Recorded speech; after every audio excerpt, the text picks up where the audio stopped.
Jak Hejdla i Rejzi roboty i szkoły szukały. Opowiadanie Hejdli w języku śląskim czyta Jochanka.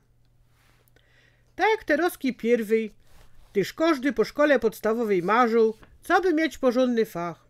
Ale choć ojcowie nos chcieli szkolić wyżej niż to skiż biedy, jak opanowała, chciało się tym ojcom ulżyć i jak najprędzej na siebie zarobić. Szukanie szkoły i myślenie o przyszłości. Niektore matki to już naprzód do cery szykowały po znajomości miejsce do wyszkolenia jakiegoś fachu, ale tak richtig to w tym młodym wieku interesuje każdą siksa. Wszystko i nic. Pamiętam, jak do szkoły przyjechał polszterer i padał, że dużo dziołchów się szkoli w tym fachu. No to my się z moją najlepszą kamratką Rejzi tak nakręciły, że wzięliśmy od chopa werbungi z tych łopciągniętych sztofem mebli i chciałymy na drugi dzień już jechać ze Schulzeitungoma. Na każdej przerwie my się narodzały, jak same w domu odnowimy szeslągi i zice na stołkach. No ale muter i mi całą uciecha zepsuła.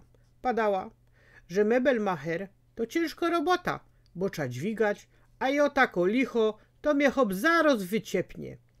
Potem z Ryzi chciałymy łostać szwołczkoma. Co by my mogły se same szyć i pięknie się stroić, ale nikaj nos nie chcieli, bo jedna to by jeszcze wzięli, ale my przeca chciały być do kupy. Można jakby ktoś dorosły z nami chodził, to by do nas coś znodli, ale tak, to każdy nos zbywał. Dziepiero ujek od Ryzi dał nam do Urbina przegodą, że musimy się rozdzielić i każdą mo sama szukać, bo w końcu ostanymy bez fachu. No i tak bez cufal znodła szkoła kolejowo. Fater robił w PKS-ie i się radował, że byda miała fraj bilet na unibus i na cuk, ale jo ino roz zajecha do tej szkoły, a tam same pachoły. A jo jedna dziołcha. Padali mi, eliby dam wagony na Banchowie rachować, albo kofry zortować, już jak więcej tam nie pojechała. A potem znodła geszeft z taszkoma.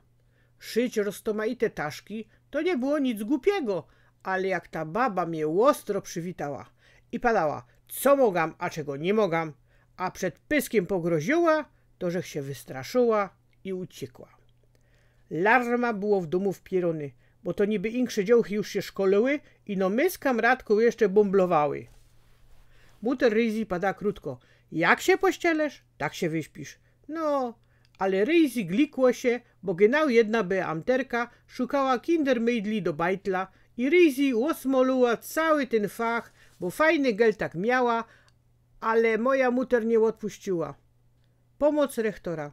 W końcu uprosiła rektora z gimnazjum dla tych, co do roboty chodzą, kaj sztudował mój starszy brat, co by mnie wzięli, ale musiała podpisać zgoda, bo takich smarkatych dżistli nie brali.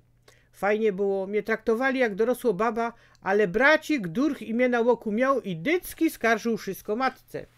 Wachował, co bych cygaretów nie kurzyła, z pachołoma nie zolytowała.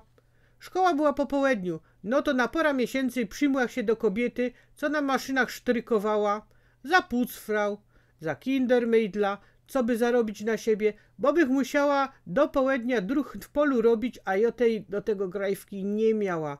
Pomogłach dużo, ale żody nie mógł się forsztelować, jak jo nie cierpiałach tej gospodarki.